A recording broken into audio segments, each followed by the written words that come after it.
Where's that? Baldwin City Oh, yeah? College. We went to last weekend. Yeah. Jackie and I know we're short, but geez. They must grow them bigger there, huh? My son-in-law graduated from college, 50 years old. He said, you know how hard that is? Oh, good for him. 50, wow. He had to have it. How many years did it take him to get through? He didn't start when he was 18. 18, did he? No, One 3. class a year until I got there. Good for him. To keep his job, he had to have it. Good Huh. for him. How interesting.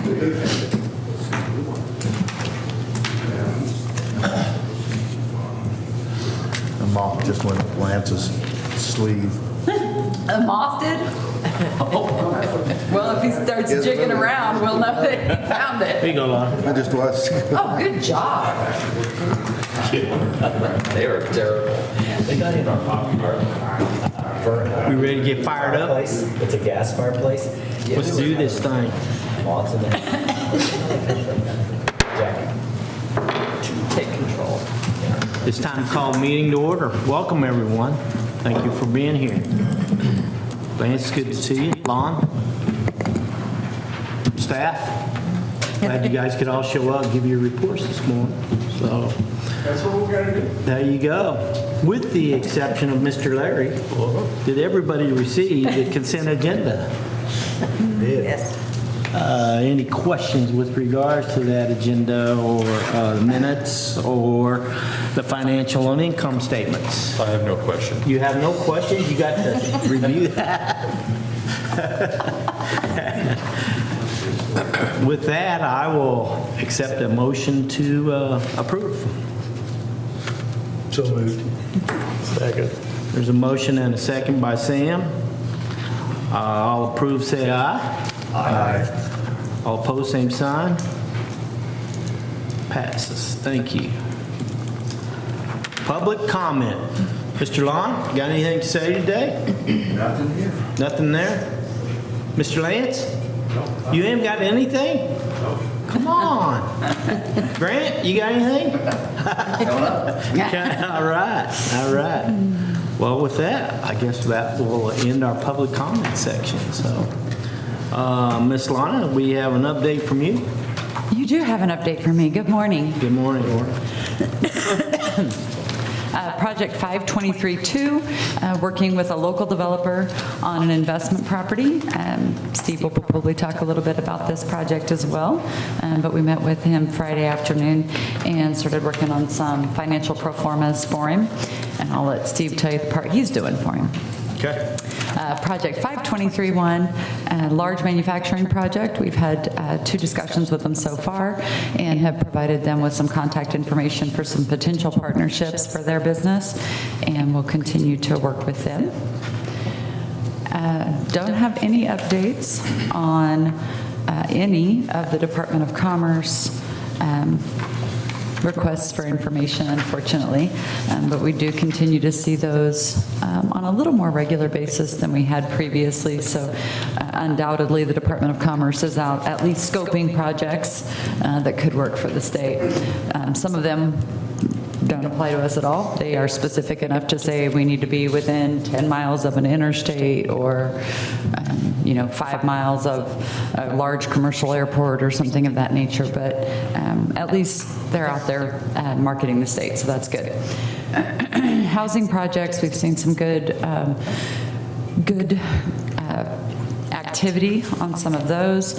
And Steve and I are meeting with a developer who bought some ground out in the unincorporated area of the county a little later today, so hopefully we can get his project moved. Steve had drawn that project when he bought the land, and he's ready to move forward, so that's good. There were some complications with his property, but he feels like he's ready now to address those, so that's good. Again, lots of apartments that we're working on right now, and we've had a couple of additional inquiries from developers out of the Kansas City area, so that's exciting. Obviously, we need anything and everything we can get. Randall Estates, Steve and I met with Jim yesterday, and I think we're getting very close with his project.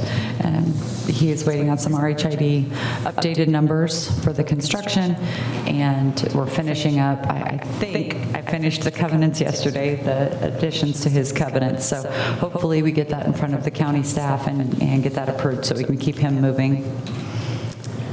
I'll let Steve update you on Country Acres.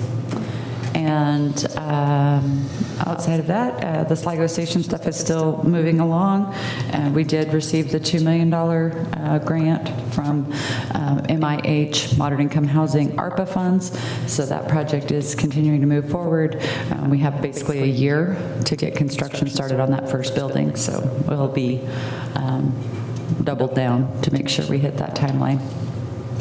And we do have a moderate income housing grant out of the traditional pool of funds going forward for Holcomb. Again, this will be our third attempt on that one. So J.R. Roble refuses to give up. We just keep plugging along on that. So I believe this evening at your meeting, you'll take that resolution up again so that we can submit another application on it.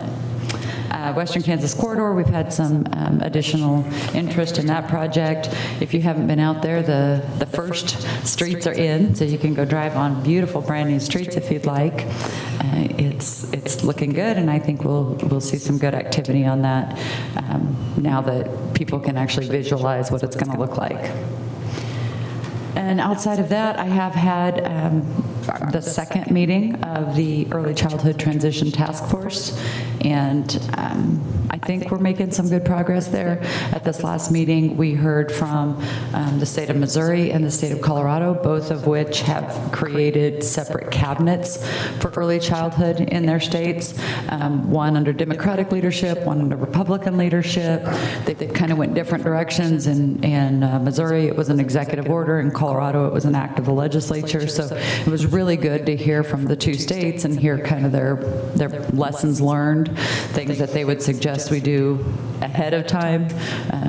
So it was, I think we're going to end up with a really good product when we're done with that task force. I certainly hope so. The last meeting was in the middle of the day in Topeka, so I left here a little after 4 and got home a little after 6 that evening. So we hope that we get good work done, because it's a lot of commitment for sure. What direction is Kansas moving in? We're looking toward the governor's executive order that created this task force. It calls for creation of the cabinet. I think she would be more than happy to let the legislature create it, or for her to do it through that mechanism. I don't feel like it's a really politicized issue, if you will. I think we can get there in a manner that everybody can be proud of how we handle it. The big challenge with the statewide child care framework, if you will, is that we get money from so many different factions at the federal level that come into the state. So part of those dollars go to the Department of Education, part of them go to KDHE, part of them go to DCF. So we have all these different entities that are some piece of the early childhood and child care arena in the state, and they're not always communicating with each other. Licensing wise, we submitted the application on 3rd Street March 21st, and we still don't have anything.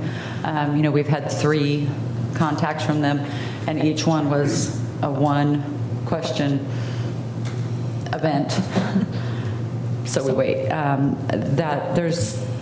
We have to do better than that. And certainly the task force, that was one of the biggest areas of focus when we had Missouri and Colorado in, was, did you see efficiencies when you made this change? And both states were clear that yes. And really they had shared a lot of the same frustrations that we've had prior to creating that cabinet level position. So hopefully we'll see some of those same efficiencies created.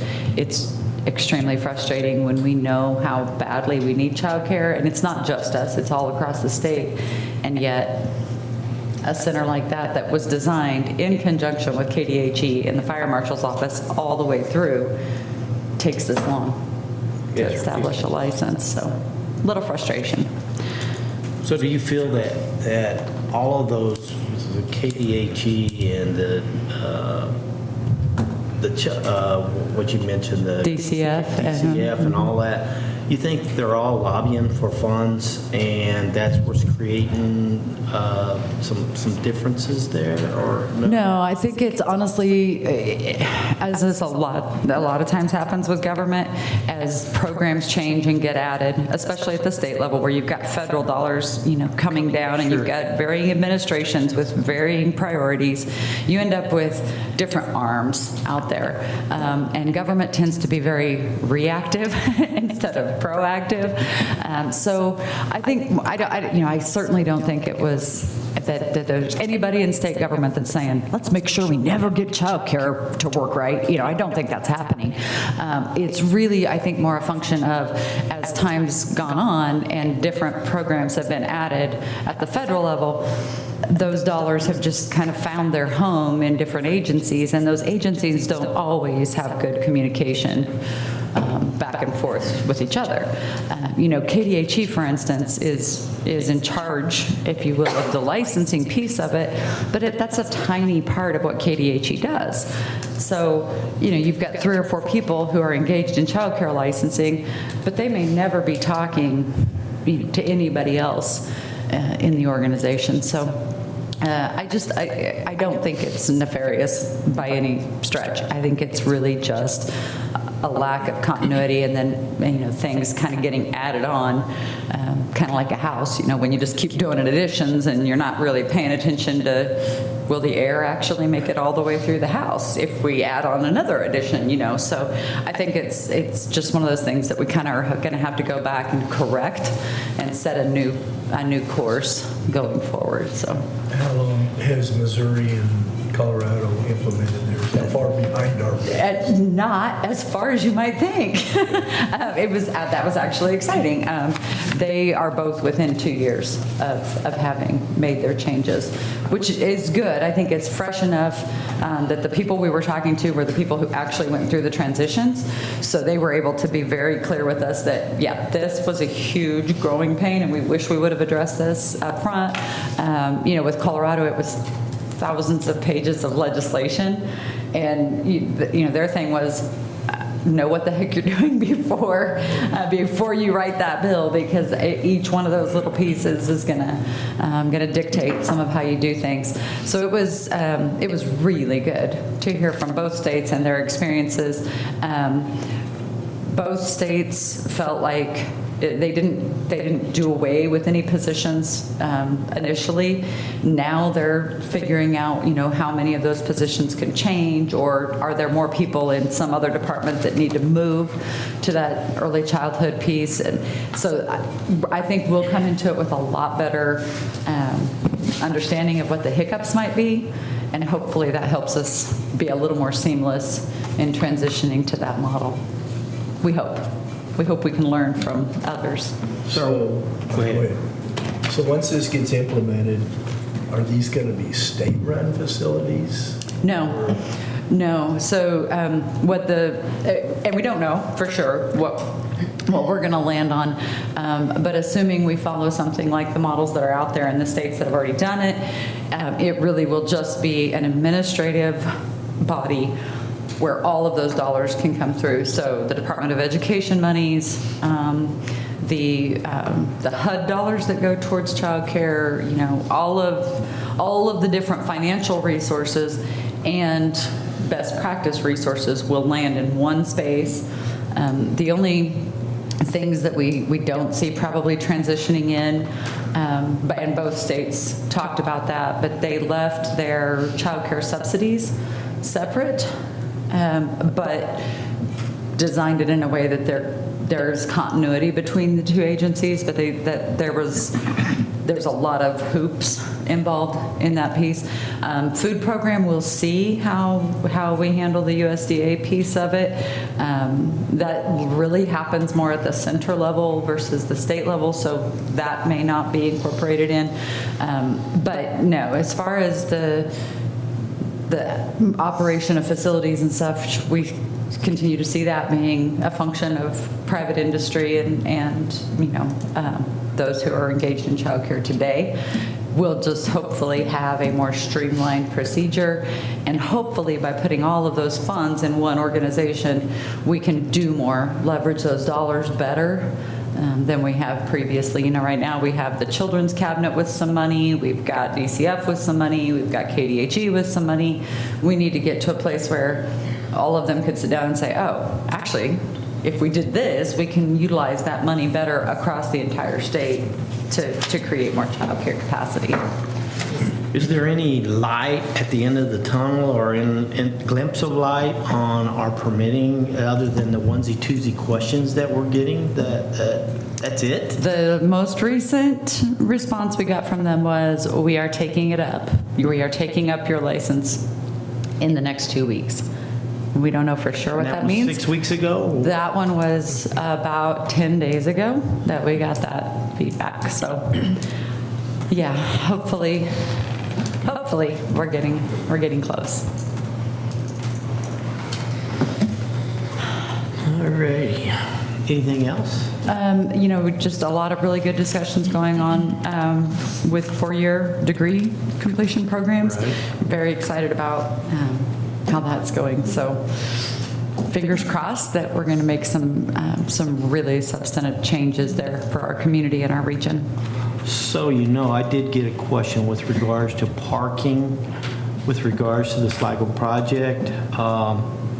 Some concerns about parking at the parking across the way there, across the street. Mm-hmm. And is that going to We have never done a project that we didn't require a traffic study and require a full site plan to be submitted. So the best thing we can tell folks is we have engineers who will absolutely ensure that we have adequate parking for the uses that are proposed. Well, my response is that that's all in the drawings and all in the works Yeah. for us to. Yeah, and there'll be a lot more activity that folks will see on that as far as partnering with some of the surrounding owners and so forth. So our answer to that, because believe me, we hear that question a lot too. Okay. Our answer to that is nobody gets to build anything if they don't take into account that folks have to park vehicles. So, yeah. So that was the other question was with regards to, and I think you answered it previously, but how quickly will Sligo project be moving along?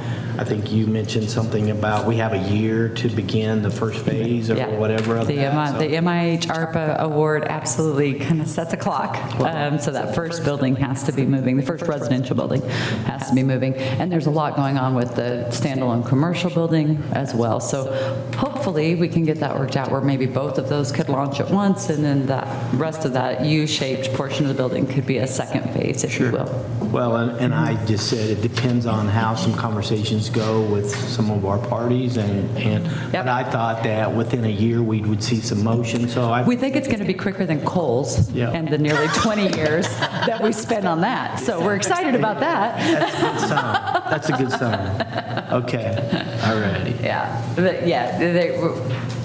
Everybody has questions Sure. about how that's going to work, and certainly we don't blame them. And the community hasn't really, we don't have a foray into mixed use, so this will be all new for everybody. But We're paving a new road completely, huh? and we'll still let people have cars. There you go. So That's a good we'll sign. accommodate parking. No go-karts allowed, so no. Just a reminder, our 5th week meeting will be next Tuesday, so. At noon.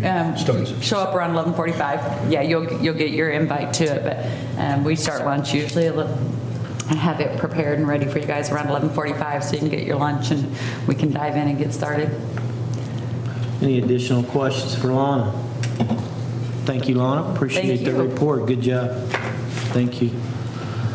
Mr. Cottrell, looks like we have a special report from you, special report update from you. Yeah, it's just a normal report. It says special on here. It says special projects. Oh, It says that, special. okay, I There's a third thought, word. you thought you were a special guy. Well, Cottrell is special. Yeah, Happy Brothers Day. Sorry. right on, brother. Brothers Day. Yeah. I have brothers, so it's okay. Okay, so you should be happy for them.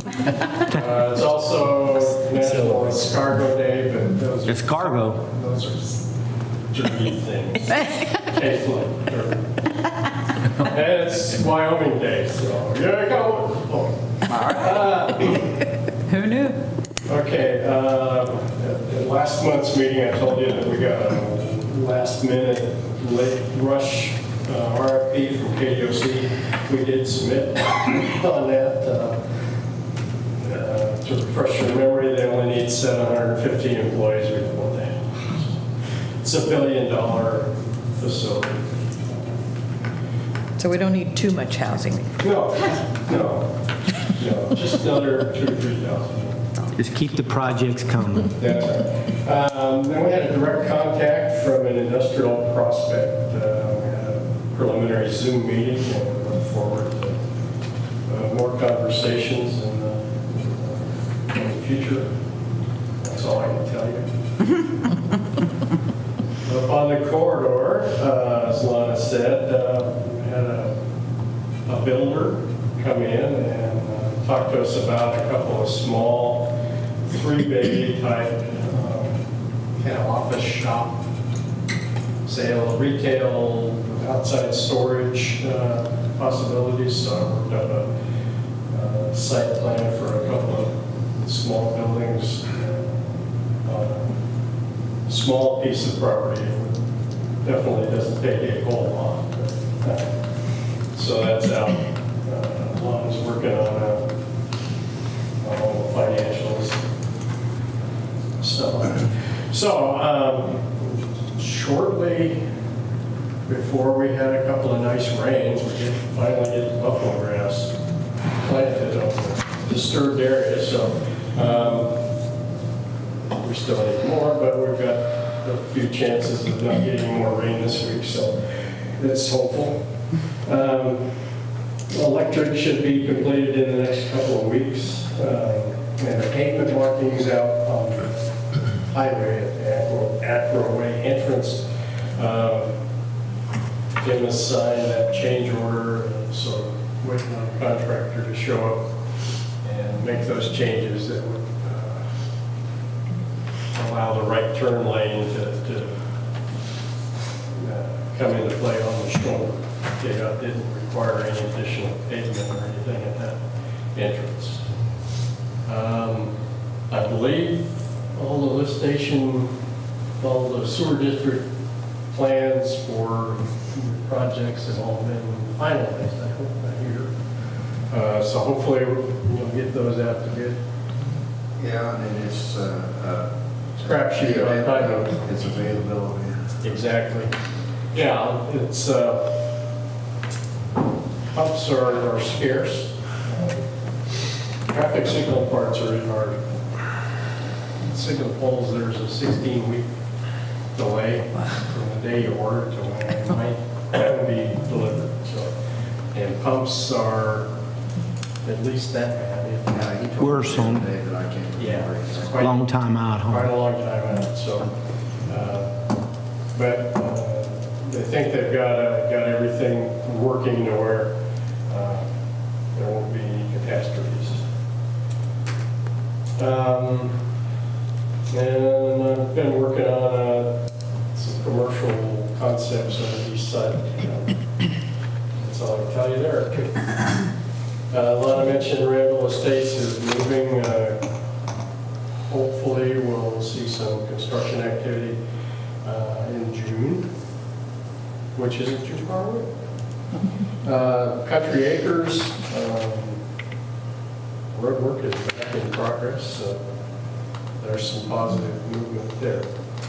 We had a Zoom meeting with an out-of-town multifamily developer, as Lana mentioned, suggested a few sites for their consideration. Initially, there'd be some fairly small sites, half acre-ish or so. But, sounded quite good. Working on residential concepts on east of the bypass. Easier for gated city utilities, water and sewers. We got a meeting with the landowner out in the county back in the office this morning to get started on an RHID. And if you haven't been out to drive around Hunter's Glen, there's about 3, maybe 4 fourplexes that aren't Started. underway. And 2 of the duplexes are weathered in and one is left. So moving right along, I think Lana said that they've got a 4th framing crew on site. So it's a very busy place. Noticed some construction work or survey work being done on VFW Road. Looks like they've leveled the ground at the corner of, not quite, there's that house. It's my ground, yeah. Is that right? I saw that yesterday. Yeah. They dropped asphalt on, they cleaned off quite a bit of, right along parallel with the road. And then there's 3 semi-loads of asphalt have been dumped into that. Just recently. We hear anything there? Well, VFW and where? Mary Street? Just south of Mary Street? Yeah. There's that house there where the, Yeah. That's the my stuff Yeah. that's Yep. recently underway. Yeah, Well, he's sold off a couple, 5-acre parcels? Do you remember, or they were 2-acre or 5-acre? 2 5s. It's on the east side? Or the west? East side of, yeah. Yeah, that was planted back quite a ways. a long time ago. It's part of the West Side Industrial District. Okay. Yeah, he had a partial, small half circle Yeah. irrigation, and he sold that off. Yeah, so apparently it moved quite well, so there'll be some activity in there. Okay. That's it. Okay. Any other questions for Steve? Thank you for the report, sir. You're welcome. Appreciate it. Mr. Scott, looks like we've got social media update. All right. The website had about 2,500 visits, which is about average lately. The most viewed posts were the Garden City High School Hall of Fame inductees. One of the elementary schools opened a time capsule that they had buried in 2011, I think. And then they're going to rebury it and reopen it again in a few years. And the TATRA president relocating to Colorado. On Facebook, Greater Garden City's page had 1885 post reach, which is the number who saw a post, and 3,100 post engagements for the number of people who interacted with those posts. The Journal didn't have any posts last month, so didn't include anything there. The top posts were the Hall of Fame, an obituary for Stuart Boone, which I realize I misspelled his name looking at it, and Garden City Community College employees' years of service. Twitter had about 479 tweet impressions, which is anybody saw a tweet, went through their feeds. 85 profile visits where they looked at our profile and hopefully went to the website. And we've got 375 followers, which is the same from last month. And so that's my report. Are there any questions? No questions? Hearing none. Thank you, Scott. I guess it's Mr. Shannon's turn. Strategic Services update. Good morning. Good morning. I'm here to just talk about just an update on the base grant awards, the program that has really drove a lot of economic development across the state in 5 out of 6 regions. Okay, that has everything. So this is, I think right at about a month ago, the state released second base grant awards. And we saw another pattern. Remember the first base grant where Western Kansas was pretty much excluded, besides a couple of places up north. This now, we have a new map that takes into account both base grant awards, divided the state into 6 regions. You can see our Southwest Kansas regions. And what I did is we looked at the total awards, which is about, I believe it's about 150 million that's been awarded through both base grant phases. And we said, well, if we broke down the base grant awards based on population, and I think this is actually just even census population, this is even adjusted for actually us having more people out here.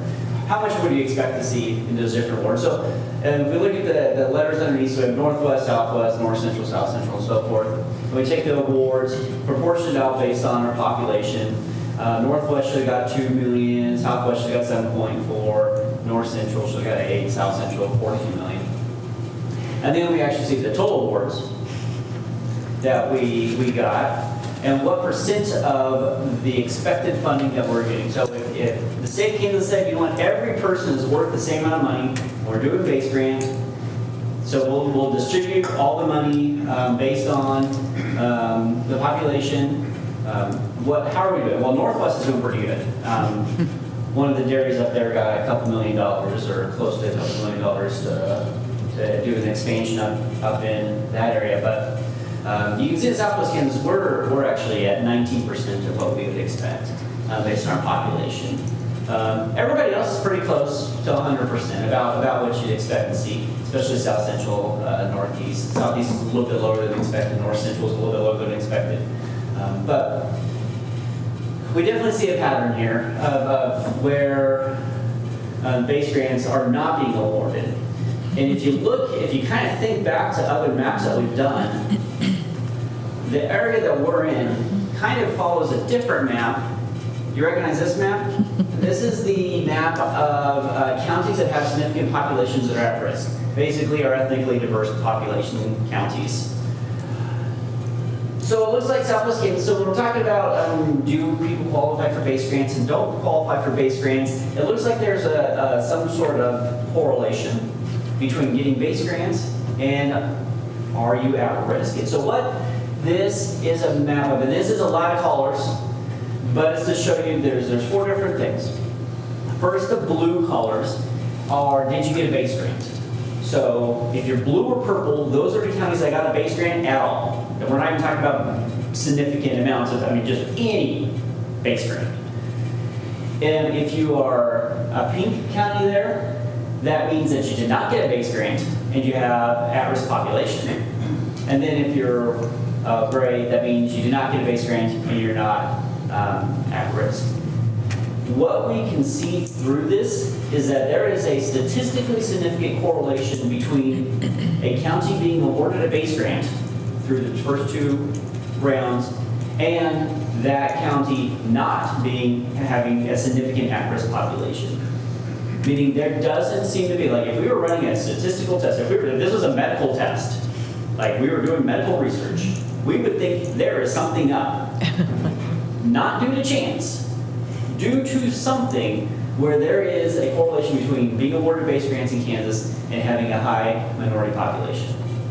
And that correlation is negative. If you have a high minority population, you are at a disadvantage for getting a base grant.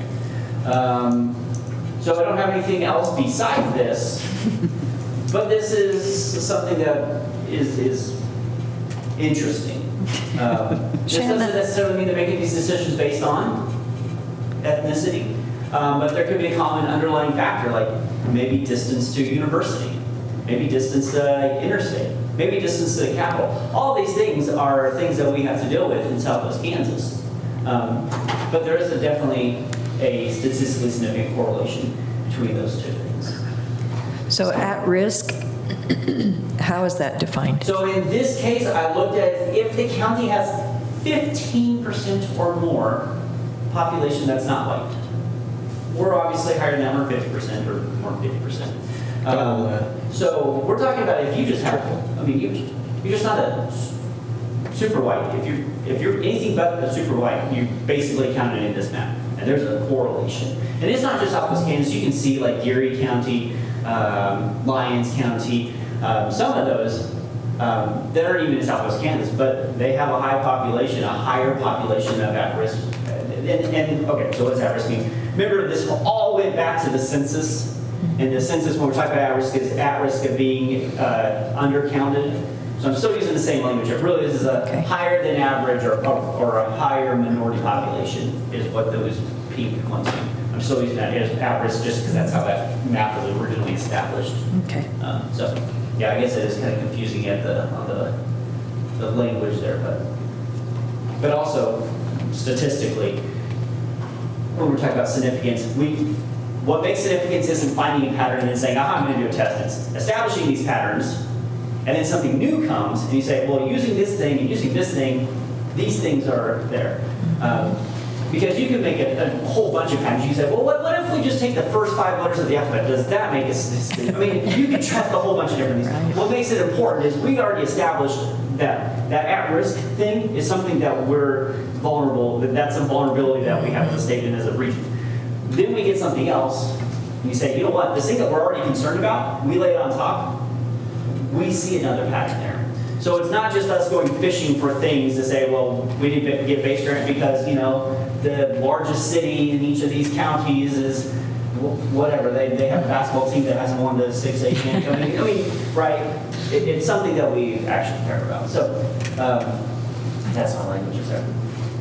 Anyway, any questions about Who determines who gets a base grant? That was done by the Department of Commerce. Okay. And Have we had conversations about this, and what's their response? Crickets? you didn't get one. I mean, we would have loved to have given all of the applicants awards, is pretty much what they said. But,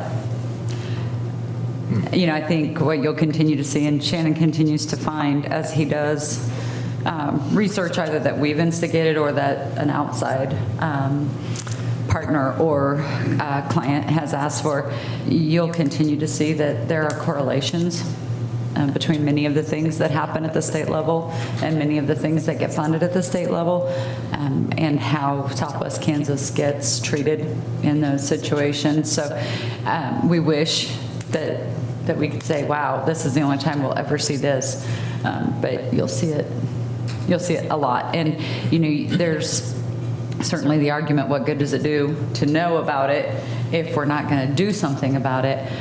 I think that there are certainly those in the legislature who will be interested to see these various correlations.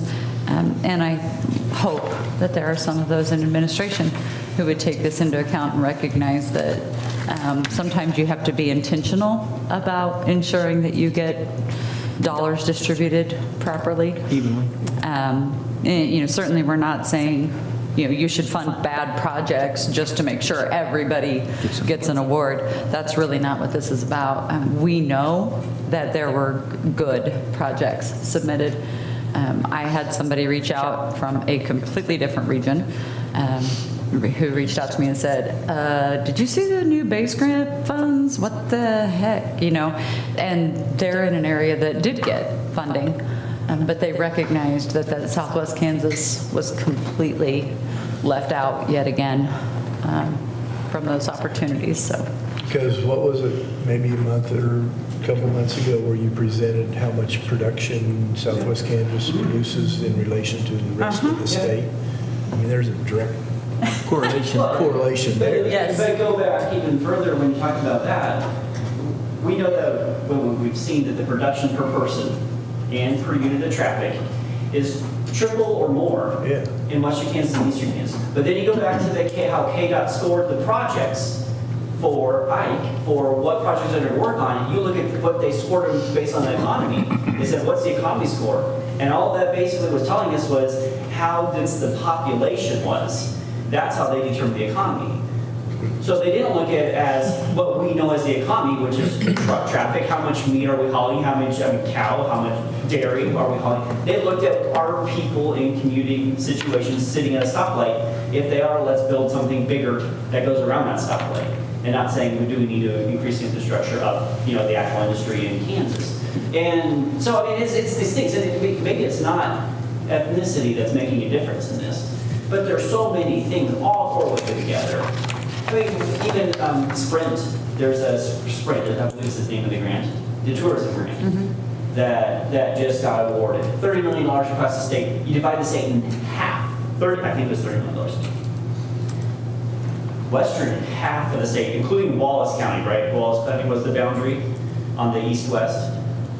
Western half of the county, or the state, got $0.2 million.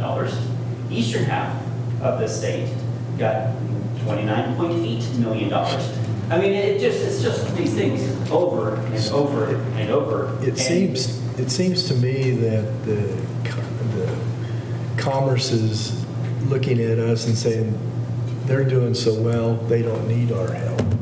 I mean, that's what it appears to me. The same thing.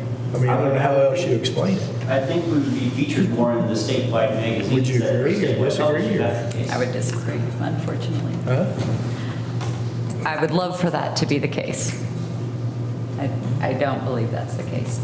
So who reviews the grants? Who's on, is there a committee? What? It depends on the grant, and how it's done, but. So each grant has a specified person. Do we have representation No. from Southwest Kansas that helps review those grants in any shape or form? No. Probably part of the problem there. No, I would tell you that we're just starting, there were some childcare capacity accelerated grants that the applications actually were just submitted last week. I was contacted to be a scorer of those. So I'll be scoring applications from all across the state Right. for those dollars. But no, when it's a state agency like this doing the granting, it's really entirely up to them how they determine how they're going to allocate those funds and who's going to be in charge of that. And I believe that there are undoubtedly folks who would like to see that be a more fair process and have a little more transparency. Certainly if these were local dollars and we were just willy-nilly throwing the funds around with no eye on ensuring that we have diversity of those funds and equity across the state, we would be taking a bullet for that, right? Because that's not transparent with government money.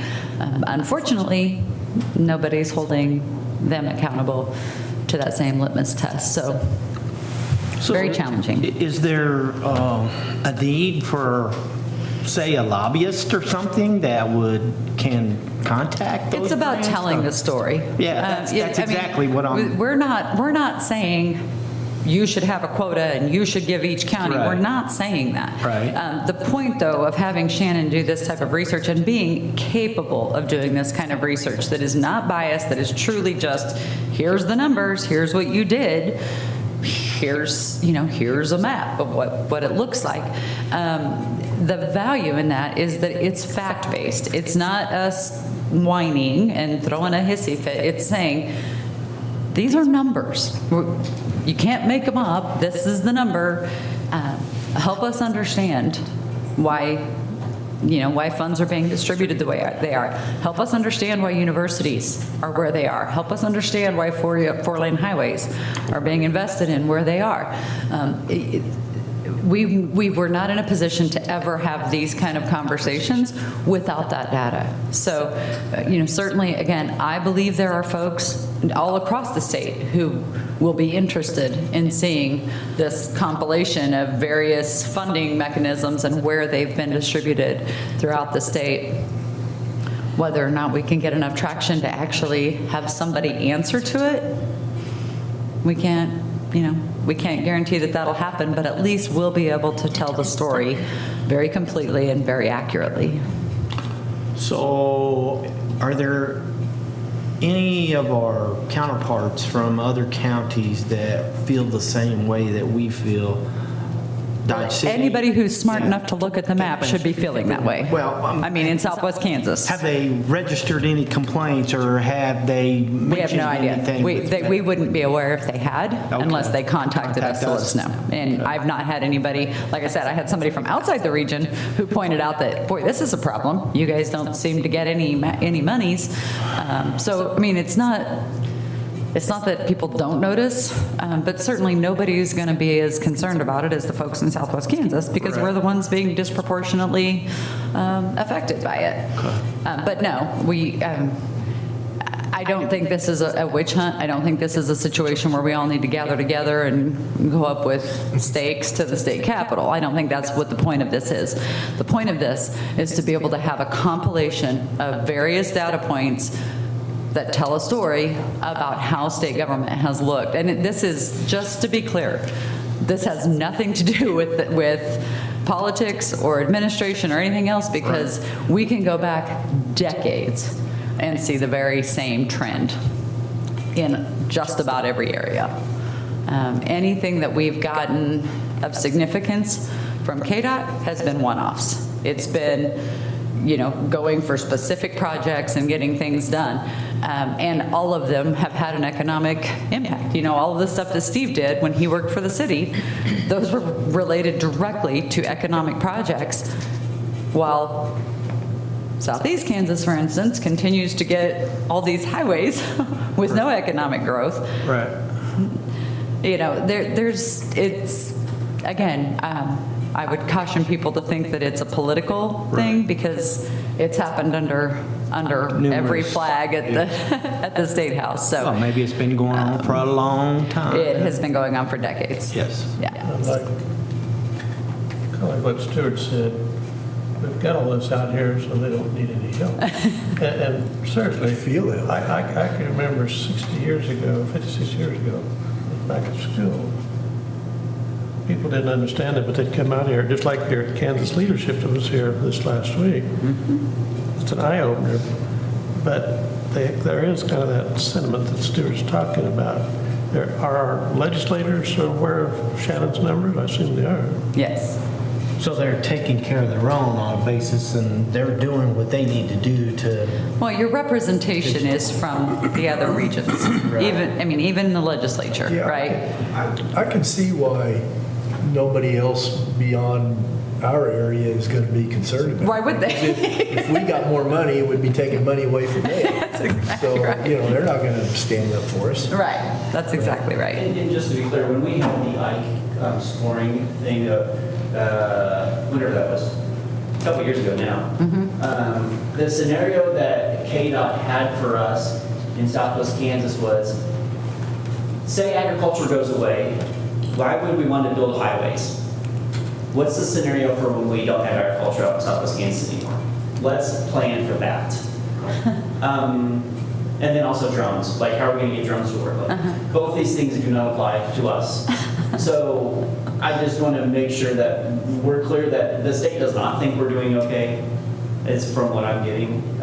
They are planning for our demise and for us to have no water, us to have no agriculture. If we're saying we're... And no population. Then the associated significant 50% population decline, just because they're not aware of it. So if they're erring on any side of anything, it's us going away. That's the feeling that I get from talking to those state agencies.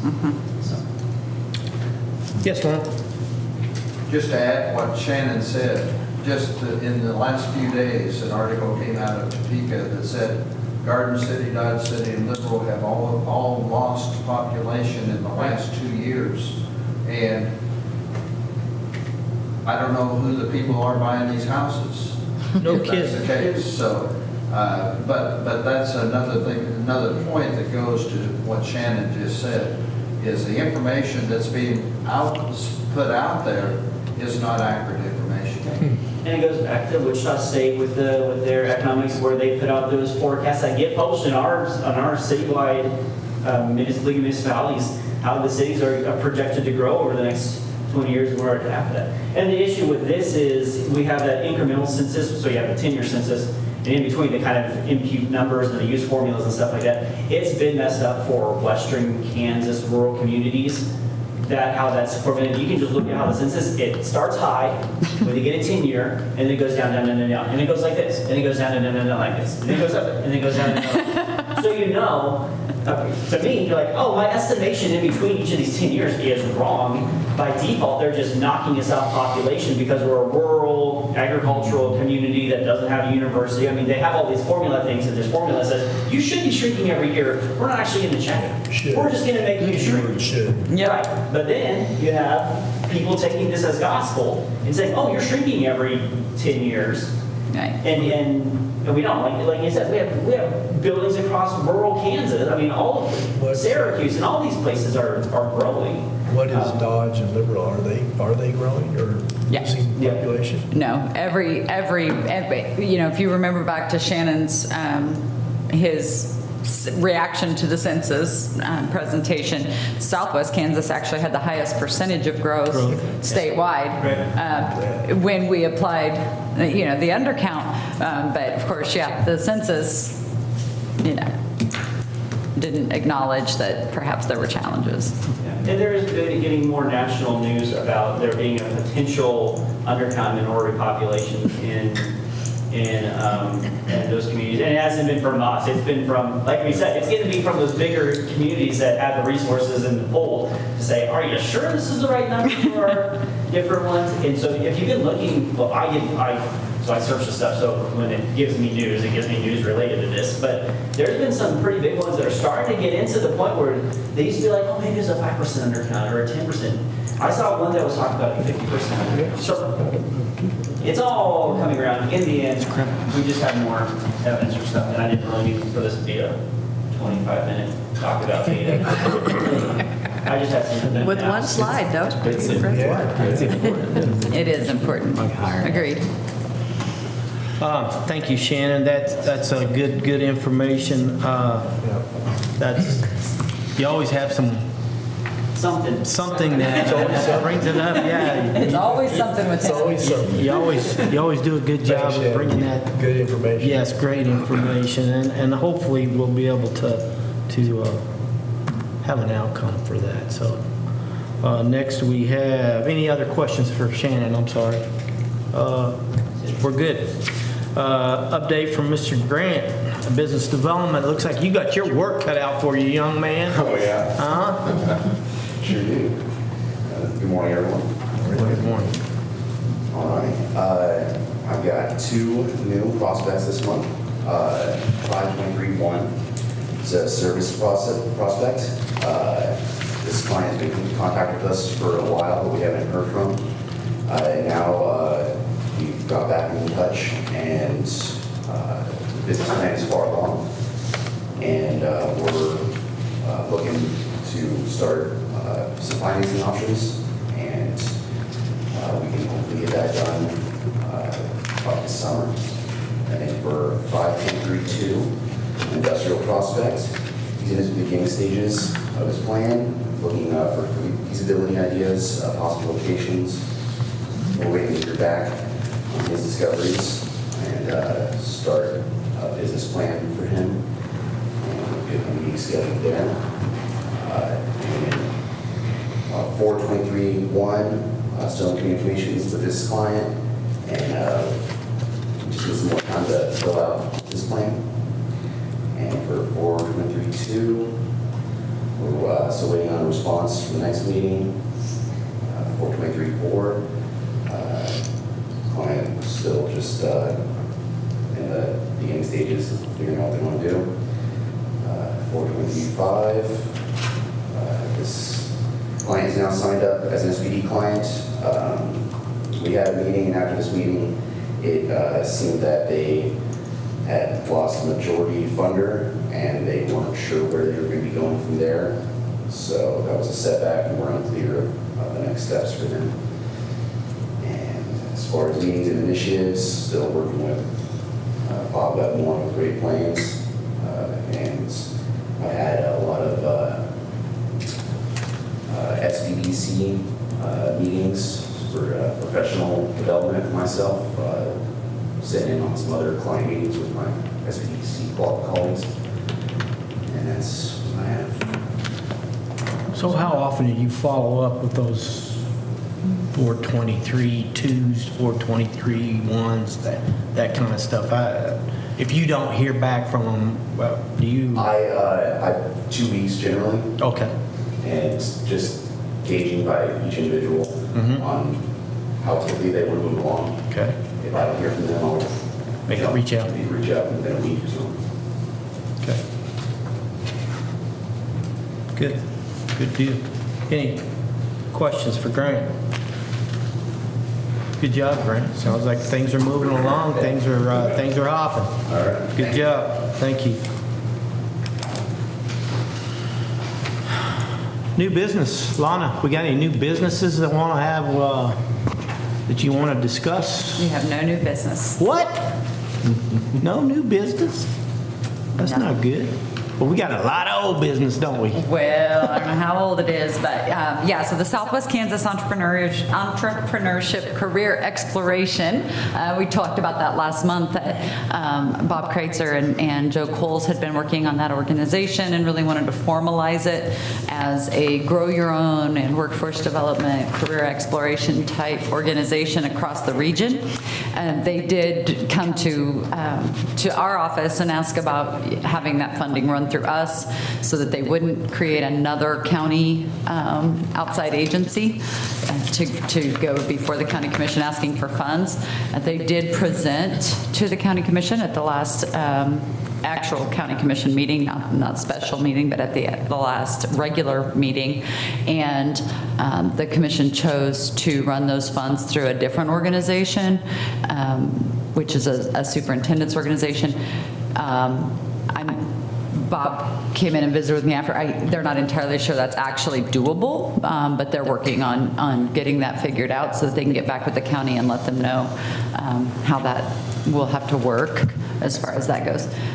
But we will have no other relationship with them except for the workforce development side of that. So you won't see any funds come through the organization that will be passed through to them, at least not from Finney County.